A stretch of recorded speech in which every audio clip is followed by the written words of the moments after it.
A good writer must also be a good reader. So, fellow writers, what are you reading these days, and what lessons can you learn from it to help improve your writing? It's Sam with another Friday video for you, and I'm going to tell you my answer to those questions in just a moment.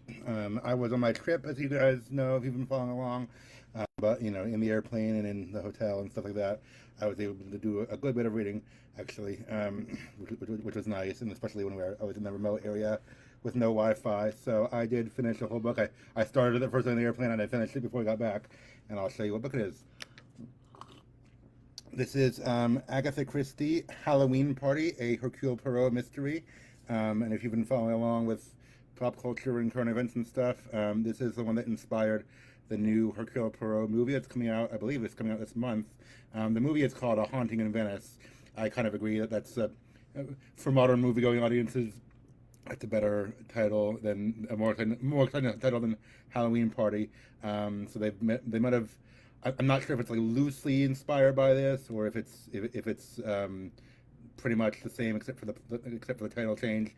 Just from what I've seen from the trailers, it looks to be about very similar, and they have the same characters and stuff like that. So hopefully it's a good faithful adaptation.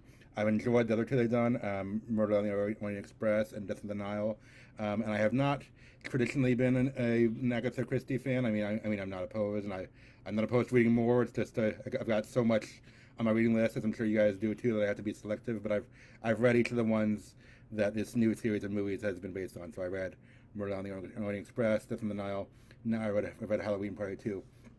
I liked it. Let me tell you some things about it and what I liked about it. So it's obviously it's a murder mystery if you didn't know that already. This one it starts at a children's Halloween party. Actually, the title's almost a little misleading because the party is over in the first two chapters, but there's a murder that took place at the party, and they have to figure that out.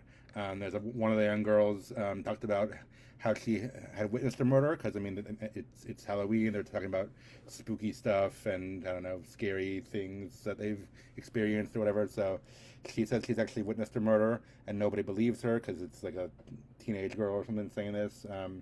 And then that girl who said that is found dead. So people start wondering, well, did someone kill her to try to keep her quiet about the murder she witnessed? Was the killer at the party? That kind of thing. And that's the question that, of course, Hercule Poirot has to figure out throughout the series, throughout the book. So they even look into like what other murders happened in this area that she could have possibly seen when she was younger, and so there's kind of layers of that. They're trying to solve not only the current girl's murder, but also murders in the past little while that happened in that area. So it's really interesting. And of course, Agatha Christie always introduces you to a whole host of characters. There's a number of children who are at the party.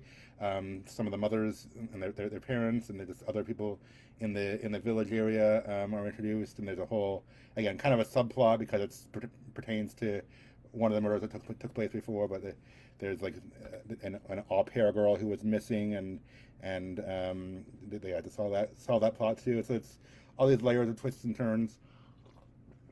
I'll go ahead and tell you, I am not the kind of person who is good at figuring out a whodunit mystery. I read these things and I enjoy them and I'm fascinated by them, but when I'm reading it, I have no idea who is guilty or who's not, or who's lying or who's not, or I have no idea what clues I'm missing. I'm a detail-oriented person in some ways, but I guess this is not my area of expertise, or just not the kind of detail that I naturally pick up on. So, I mean, I could give my theories, but usually I'm way off. And it's just a fun ride to see the expert like Hercule Poirot or whoever the detective is in a given story figure out all these things that many of us on our own can't. So it's been fun, and it's just fun to see all the twists and turns that takes along the way. My dad has said something that I find interesting, and my dad likes movies, but he's not, I mean, he doesn't usually go to the theater. He's not up on current things, so he usually doesn't see movies until after they've been out and talked about for a while. And he has said the only time I care about spoilers, like the only time he really actively wants to avoid spoilers, because normally things get spoiled and he just takes it in stride. But he said the only time I really care about spoilers is in a whodunit, because the kind of the whole point is figuring out who did this thing, what happened, and there, the plot just takes you on all kinds of twisty turny journeys. Depending, I mean, in this one, yes, and maybe some others more than others, but definitely here, there's all these different layers and dimensions to it. And yeah, that's one of those things. Like, if it was spoiled for you, or if you somehow knew what was happening beforehand, that would take a lot of the appeal out of it. So yeah, fun story. If you like mysteries, if you like Agatha Christie or that kind of thing, murder mysteries, or that new, if you've enjoyed the new movies with Kenneth Branagh, I've enjoyed them both so far. I'm looking forward to this one. Then I'd recommend it. So, like I said, I think one of the strengths here is Agatha Christie's characters, and I mean, you know, it occurred to me. I mean, detective stories are kind of episodic, or at least they can be, and for that reason, I don't always go for them. People have asked me have told me I need to watch things like Psych or Castle, and I've seen like one-off episodes, but for the most part, those haven't been my thing. And I mean, there's nothing wrong with that if it's your thing. It's just I can't watch and read everything, and so I have to be selective, and I can't get into every show that people recommend. But I have enjoyed the mysteries where it's a little bit longer, like a little bit more focused on one mystery, and then it's character development within that. So I mean, I'm sure there's character development on the shows I just mentioned too, but like I really liked Broadchurch, for example. That was each season was a different mystery, not each episode, each season. So you're kind of following the same trail over time. And Sherlock, even though it's episodes, I mean the episodes are an hour and a half. They're like mini movies. So I've enjoyed those too.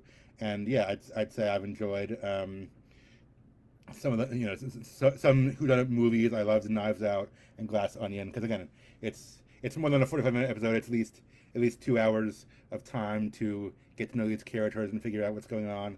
And a book like this, also 200 plus pages of the same mystery, I'd say that's enough time to get to know characters and focus on the different details and the different storylines and characters being developed there. So it's interesting to me that these stories are episodic in some ways. I mean, even though each one is a full novel, like 200 pages or more, she has like 40 some of these. I think it says it lists them all in the on the back of the book, and this is almost the last one she wrote.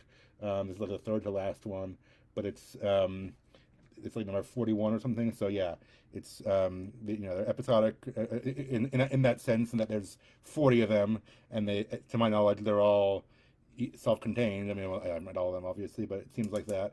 And in one sense, I mean, these are, I know Agatha Christie is a very successful author. I mean, this says she's been outsold only by Shakespeare and the Bible, so she's like the third most published author of all time, which is great. And but she's largely writing commercial fiction as opposed to literary, by which I mean, I don't think Agatha Christie is studied in university English classrooms typically as like high literature. These are classic stories and well known, but they are primarily written for entertainment and for commercial purposes. Nothing wrong with that. Lots of us read and write commercial fiction. I certainly love much commercial fiction that I consume, but it's a different element. So I mean, and they do say commercial fiction is more plot driven. So I mean, yeah, there's this whole cast of characters, but there's still, the story is driven not by less by the characters, more by the plot, I guess I would say, because they're having to figure out who did what and all that stuff. So even though it has these elements that are sometimes considered low fiction, like it's episodic, it's not literary really, it's commercial. I still think Agatha Christie brings in a rich cast of characters who, all with different motives and different ideas and different personalities, and she writes each one well. And the characters are what make the story come to life, and their motivations and such. Perot obviously being one of the main ones, and he's the one who's in every different novel, so I've connected with him a little bit, but others too who we meet along the way. So it's just really interesting to see how, even with those elements allegedly working against it, Agatha Christie has written really good commercial fiction and really successful commercial fiction, even years after her death. So there you go. That's Hallowe'en Party. I liked it. I recommend that and the movie coming up.